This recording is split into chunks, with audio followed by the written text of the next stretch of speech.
Games might be a lot of fun to play, but much of the work involved isn't all pretty animation and sounds. It's long, horrible coding. Seems like a strange thing to want to do, but there has to be something to it.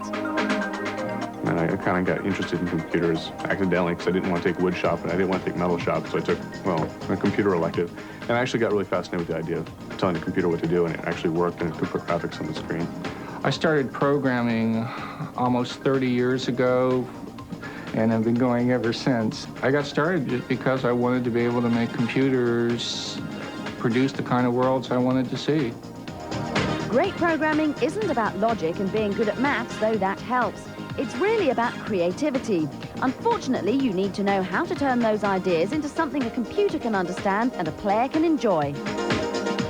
I would go to school, get a computer science degree, also play a lot of games. It's important to know what is out there on the market and then program some little game.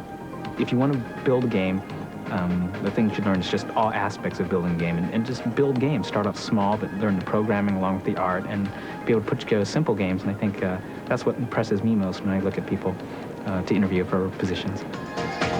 Games in the 80s were usually programmed by 1 or 2 people, but today's Hollywood-busting mega titles demand whole groups of highly talented specialists. Doing stuff on your own just isn't an option. It really takes a lot of knowledge in how technically these things are built and how artistically these things are built in order to pull this off. And to do a high-quality game and to work with all the other people, you really have to understand how these people all work, you know, independently and also as a team. You may be self-taught or have a degree in computer science, but that doesn't mean you know what you're doing. There are few places that will teach you good game design, and making your ideas stand out from the rest is the only way to get noticed. Just doing it is important. There are no schools, there's no real place to go or books to read to learn how to write a game. Create a niche that you're really good at. If you're a programmer, then become the best programmer that only does what you do. Maybe it's scaling routines or AI. Create the kind of games they can only get from you, and you become irreplaceable.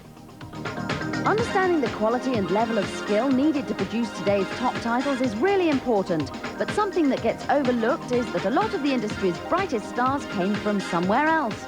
The path to success doesn't have to be a straight one. Read, write, do lots of things that don't really seem all that connected with computers. I have a computer science degree, but that's not why I was hired. I was hired because I wrote musical comedy in college. Follow your creative muse first, and then look into getting a job in the computer game industry.